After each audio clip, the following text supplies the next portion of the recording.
What's the most chaotic good thing you've ever seen? Story 1. Was driving 130 kilometers an hour, the legal limit here, on a 2-lane highway, just about to overtake a small van that was right behind a truck. When at the last second, the driver in the van just sways into the left lane, forcing me to choose between swerving to the left a bit while braking hard, or basically having a high-speed car crash straight away. So I regained control of my car and, out of frustration, honked once to let the guy know I was there. And he just nearly ended both of our lives, thinking he must have not seen me because no sane human being would do that otherwise. Wrong. Instantly, the guy decided to brake check me while refusing to pass the truck to keep us both there while he kept braking and braking again.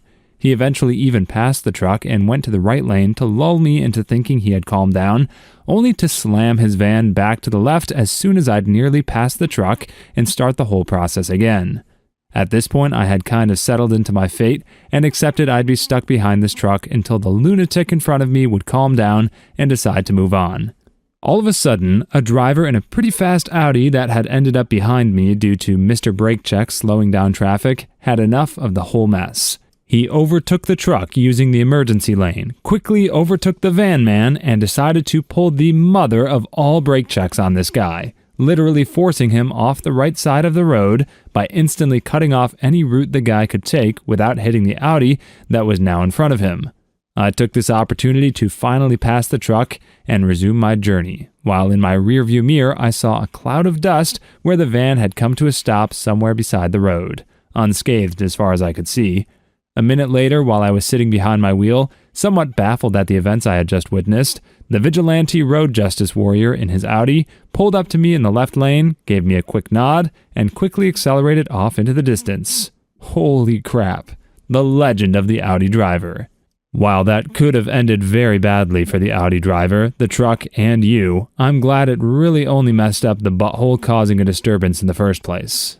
I generally don't condone reckless driving, but sometimes you gotta fight fire with fire. Even so, I don't think I could ever understand someone risking their own lives and some random people that they will never meet ever again just for some silly road rage. In my opinion, self-driving cars can't come fast enough. Story 2. You guys and gals probably won't believe this story, but here it goes. I have a relative, let's call him Jabba, that I would describe as the perfect example of neutral evil. He's always scheming and looking for ways to screw people, even his own family. Here's the most prime example I've yet personally seen of chaotic good just thumping neutral evil. Jabba was going to move from one house to another and hired a cleaning lady to be paid under the table, as her residential status was less than legal, to whip the house into shape so that it could be sold. It was a job that took over a month, and he kept putting off her payment. He's really good at BSing and stringing people along. Finally, the house is done, but she's still not paid. He gave her excuses for a little while longer, until one day when she showed up at the door, and I guess he decided to end his little game. He straight tells her, "I ain't gonna pay you crap. What are you gonna do, call the cops? You're an illegal, and you'll get your butt deported. Blah ha ha." She leaves and tries to enlist the help of a couple male family members to scare him into paying, but he just wouldn't come to the door and thought it was funny. Until one day, he was away from home for the entire day, and according to witnesses, a pickup truck and a few men showed up at the house. They were seen leaving the house with his big screen TV. They apparently got in through a window that had always been a bad lock, something the cleaning lady was very likely to have noticed. They left without taking or disturbing anything else at all, but the TV was his prized possession, and coincidentally was worth about what he owed to the cleaning lady. They could have taken a lot of other things, including cash, but declined to do so. They basically took what they were owed. Jabba was furious, and beside himself. He even cried about it. No one in the family felt sympathetic for him whatsoever. It's always so satisfying to see karma catch up with someone who deserves it. Jabba got what was coming to him, and it's great to see that the cleaning lady got the justice she deserved. By having her work for no money, he was basically using her as a slave. And as we know from a long time ago, Jabbas and slaves do not make for a good ending. Story 3. There was a cliff over the water we used to jump off of in high school. It was a well-known swimming hole, and sometimes redheads would hang out there. Oh, not redheads, meth heads. Oh, dang, I wish it was redheads. That sounds like a pretty cool place. One day, about 30 of us were there, and this one guy who was 65 years old but looked like a worse version of Tom Hanks in Castaway, long nappy hair and beard, leathery skin, and skinny, he had his own case of beer, but smelled of stale cigarettes and molds, and, of course, meth. We leave him alone. He leaves us. He's just sitting at the top of the bluff watching and drinking. A group of us jump, and as we are walking up to the trail to the top, there's a giant, 4-foot copperhead snake. Someone yelled out, and this dude practically jumps down the rocks in 3 jumps, and without even sizing up the situation, he just lunges at the snake, grabs it behind the head, lifts it above his head, and lets out the most primal scream I've ever heard. I can still perfectly see him holding that snake in his fist, with its tail curling around his arm while screaming in his stained jorts and matted hair. It was amazing. I guess I left out the ending. He unwrapped the snake from his arm and launched the snake out in the water on the opposite side from where we were swimming and went right back to sitting and drinking. Didn't say a word to us. We kept telling him how awesome it was, and he just kept nodding. Meth is one heck of a drug. I vote that they somehow make this a canonical deleted scene from Breaking Bad. I know OP mentioned this dude looked like Tom Hanks in Castaway, but I think Steve Buscemi would actually play this part phenomenally. If he grows his hair out, he'll easily look the part. And most of the internet is aware of this man's natural bravery already, seeing as how he was a firefighter during 9/11. A measly snake would be nothing to him. Story 4. My grandfather, when he was in his 30s, was out of the country for some reason I can't remember. The day before his flight back, he got very sick. He could hardly get on the plane, but he was ready to get home. He was on the plane and noticed that no one had bought the seat next to him. He asked the flight attendant if he could use it to lie down and hopefully sleep off his illness, and she allowed him to. Well, a bit after the flight started, this very large man went on a very public rant about his seat being too small. The flight attendant kindly informed the man that in the future he should buy 2 seats. Well, the man wouldn't have this, so he points to my sick grandfather and shouts that he shouldn't get 2 seats as he only needed 1, and that he should get my grandfather's 2 seats and take his 1. The flight attendant told the man that they would not be switching. The man only threw a bigger fit. After a while of this man acting like a very, very large baby, my grandfather willingly gave up his seat to the man to end his whining. So they switched. After a while, my grandfather noticed that the man was reading this very large book. Eventually, the large man fell asleep. In front of the entire plane, my grandfather stood up, walked over to the sleeping man, tore out the last 5 pages of his book, and went and sat back down. No one said a word about it. I love that this happened before the internet, and that guy would have had to find another physical copy of the book to read the ending. Story 5. We have a few technically illegal graffiti artists around town who all have different tags. They all seem to have different territories, as you only see one tag in any specific area. A lot of us love their work, and they all keep it G-rated, so the city and property owners never minded. Then, overnight, an extremely xenophobic drawing appeared on a black business owner's front windows, along with a tag from a guy we'll call Jay. It was quickly removed, but understandably many people became worried about the graffiti artists in general. Over the next few days, Jay's entire territory was plastered with drawings from different tags. They covered every bit of his work with puppies, rainbows, cupcakes, anything considered cute. Each time he did a new one, it was covered up the next night. Eventually he stopped trying, and his territory remains a sort of neutral zone. Dude, street folk have their own code, and people don't realize it. There's a reason that actual graffiti art doesn't get defaced. Nobody wants a defacing war between 2 decently skilled hoodlums armed with the knight and spray paint. Psst, alright, I'm gonna cue you into how cool I am. I actually knew the term tagging before I read this story. Want to know how I knew? Because I played loads and loads of Tony Hawk's Pro Skater growing up. I could only hope to be as cool as the guys in the story one day. They're the real homies. Story 6. When I was in high school, there was one kid who was about a foot taller than everyone in the class and built like a rhino. He would beat up kids every day for no reason and would get away with it because no one would do anything about it. One day we had a casual teacher spot him from across the school beating on some younger kids. This teacher ran at him and hit him like a train, flipped this kid like an egg.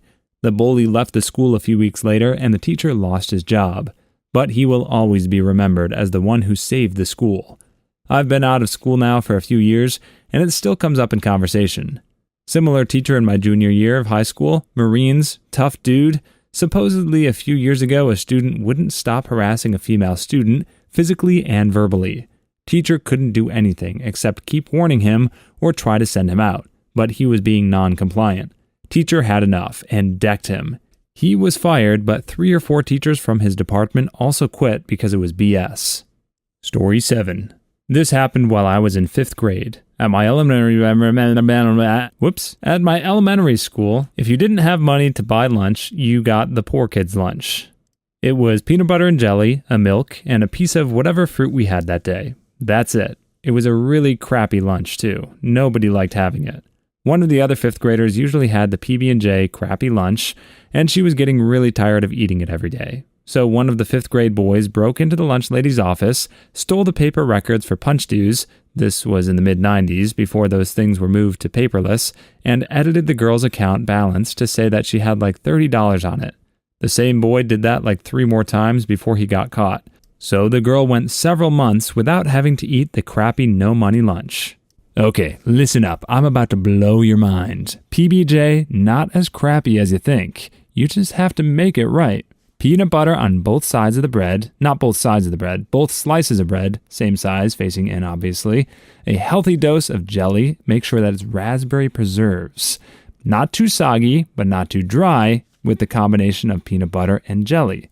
Then you put it together, put it in a sandwich bag, and then you sit on it. You want to make it kind of soggy by sitting on it, so I guess I lied earlier when I said that. But this fuses the peanut butter and jelly perfectly with the bread, and then it's a nice munchy. Story 8. Back in the day, I went to Blockbuster to get a copy of the DVD extended edition of Lord of the Rings. It was a big deal at the time, and I was worried it would be sold out. Stoner clerk told me that they were sold out, but that the only one we have is the copy my boss told me to put aside for him. But he's always telling me to put customers first, so here you go. Thank you, Stoner clerk. Malicious compliance, always like. Story 9. I witnessed a bartender slowly wean an alcoholic regular off of whiskey by reducing the amount of Jack in his Jack and Cokes, at the request of the man's wife.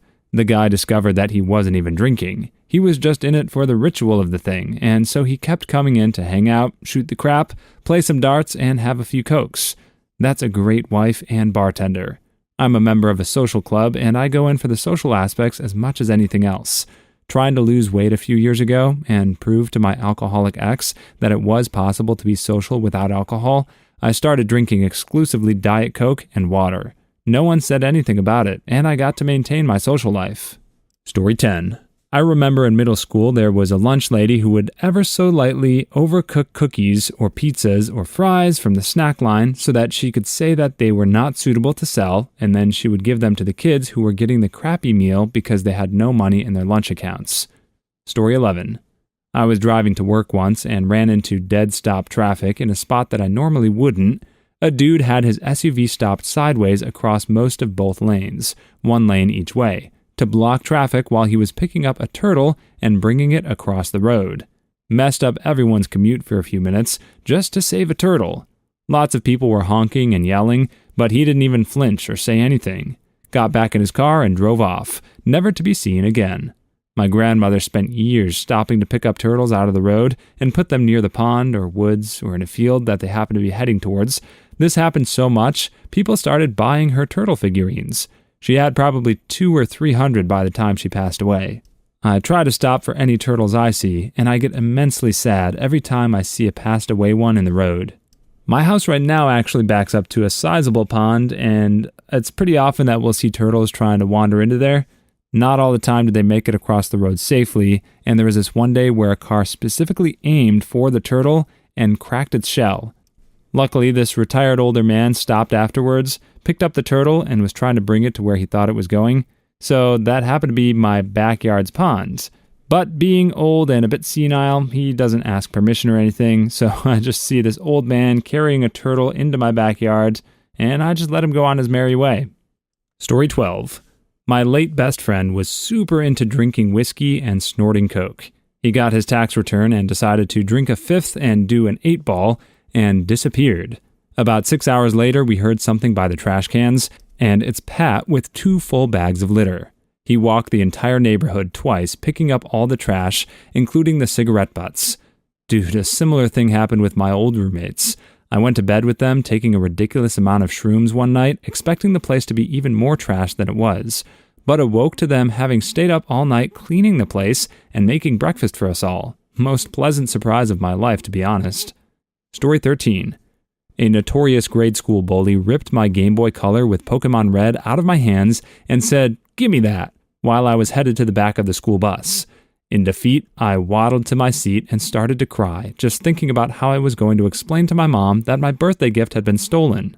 But before I could let out an audible whimper, he marches back and tosses my Game Boy in my lap casually and says, "Here you go, crybaby, have a look," while pocketing a Game Genie and walking away. Through hot tears, I looked at my screen and saw a brand new Pokedex entry, Mew, during the height of all the playground and truck rumors. I was confused and happy all at once, but just mostly glad he wasn't going to kick my butt. If you're reading this, Big Devin, you weren't all that bad after all. I have a word.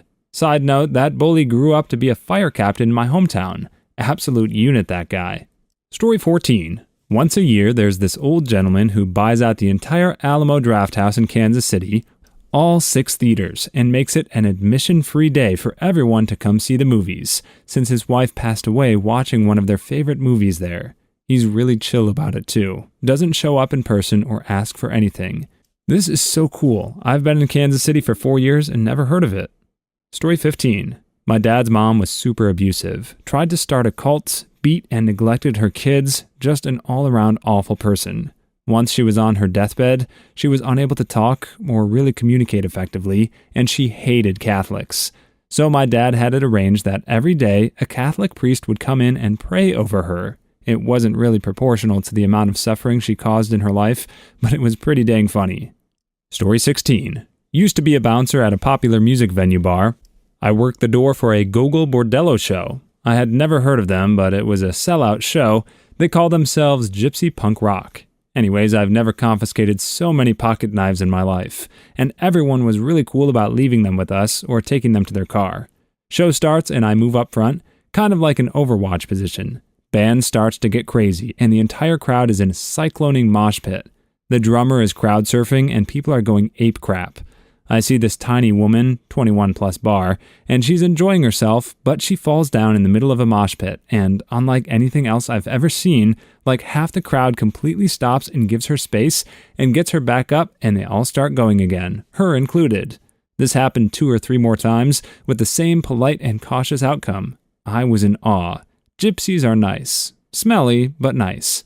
Amazing concert, too. Story 17. When I was like 11, I was at the beach with my family. I found this stuff called fart spray, exactly what it sounds like, and really wanted it, but my dad said no. My aunt decided it'd be funny to buy me it and torture her brother, so she bought it in secret. We met my dad and some other family to all ride this shuttle further down the boardwalk. I couldn't hold my excitement and blabbed immediately about my new purchase. My dad took it from me and scolded my aunt, and sat down defeated. A few minutes later, this drunk lady and her friends get on the bus, clearly out doing a night of bar hopping. The one lady is being really loud and cussing a lot. My dad asked her to tone it down and was berated with profanities. He sat quietly through it. Then, as the lady went to get off the bus, I saw him hit her with a squirt from the fart spray. So perfectly childish. Story 18. I didn't see it personally, but I heard the story from this guy's roommate who did get to witness it. It's freshman year of college. 2 of my neighbors, Colin and George, are rushing the same frat. My roommate had a thing for George, so she invited him and his roommates over for breakfast one morning. We ask about what they're up to, make small talk, all that jazz. Turns out George was just banned from the frat for doing drugs. What did he do, you may ask? He doesn't remember. But according to Colin, they were at a party and George saw someone slip something into a girl's drink. Rather than take a logical approach, tell her not to drink it, take it from her and pour it out, so on and so forth, George ripped it from her hand and chugged it himself. Story 19. The Stop a D-Bag movement going on in Russia, where members patrol areas where drivers are parked illegally or using sidewalks for roads and ask them to turn around or move their car. If they refuse, they slap an enormous D-Bag sticker with heavy-duty adhesive across the windshield. They have a YouTube channel as well where you can watch it in action. Story 20. A friend was working in the ER when she was going to school, and a woman came in who had her arm broken when someone stole her purse. As that woman was being checked, a man came in who was hit by a truck after the driver saw him stealing a woman's purse and running away. Purse was returned. Story 21. Restaurant. Down a cook. Down 2 servers. Getting busy. Both the cook and the server are doing their best. One mother from a table steps up, talks to the server, and suddenly she's delivering plates to tables, taking drink orders, and filling and delivering for a solid half an hour until another server rocks up for work. Hope like mad they got their meal comped. Story 22. I remember reading a headline in r/Not the Onion that I'll try best to paraphrase. Man high on LSD turns himself into police for theft after breaking into his neighbor's house and stealing their dog because he mistakenly imagined the building to be on fire. A lot of people say that's not how acid works. This was the reason he gave, which was probably simpler than explaining what was really going on in his head at the time. Story 23. Friend of mine named Ivan. Years ago, I was really poor. I was so poor that when rent was due, I had to fast for 2 weeks until I got paid. Anyway, my friend Ivan dropped by and asked for something to drink, and I told him I had water in the fridge. He saw that was all I had in the fridge, 1 gallon of water. He checked my cupboards. I thought he was looking for a cup, so I told him which cupboard the cups were in. He just said, "Dude, I'll be back in 30 minutes. 30 minutes later, he shows up with 10 bags of groceries. At first, I was like, "Dude, you didn't." He cuts me off and goes, "When's the last time you ate?" I couldn't bring myself to say it, and he just went, "Yes I did, bro." I'll never forget that. This isn't really chaotic, this is just a good butt homie. Always nice to hear about people helping each other out when they're down on their luck. It's especially touching that he didn't make a big deal out of it, but instead just quietly brought groceries over without expecting anything in return. That's what a true friendship is all about. Story 24. My little sister was with an abusive guy. She had an infant daughter with him. He beat the living crap out of her one day. Little sis and baby came home to stay with us that day after the guy was dangling the baby, my niece that I love dearly, off the balcony, threatening to drop her. My mother tackled him and ran with the baby and my sister. Guy shows up at our house that night. My pops comes running full speed and beats the crap out of him. So satisfying because I was outside paranoid that the guy would show up. But Dad was already ready. Go Dad. Was this guy perchance also a popular musician who lived in Neverland? Story 25. I knew someone who once played an extended prank on a friend where he filled up his gas tank. When the tank was low, he'd steal his keys, sneak out, go to the station, fill it up, bring the car back, and put the keys back. Took him months to figure out what was going on. Why can't someone prank me like this? Story 26. Was sent to an abusive group home for mentally ill teenagers. One guy would distract staff by asking for anxiety meds, almost OD'd a couple of times, so we could pick the lock to steal food so people wouldn't starve. Story 27. Was out running in a park and saw some kid's dog running away from him straight towards me. It didn't look like they were playing, but that the kid was actually struggling to get his dog back. I roared and charged straight at the dog, who immediately ran back to its owner. This guy, chaotic good. Story 28. A woman was walking around our apartment complex, sticking printed out multi-level marketing flyers on people's cars. Guy followed her about 100 yards back, collecting them up again. Please leave your story in the comments. I would love to make a video on them in the future. Also, don't forget to like and subscribe.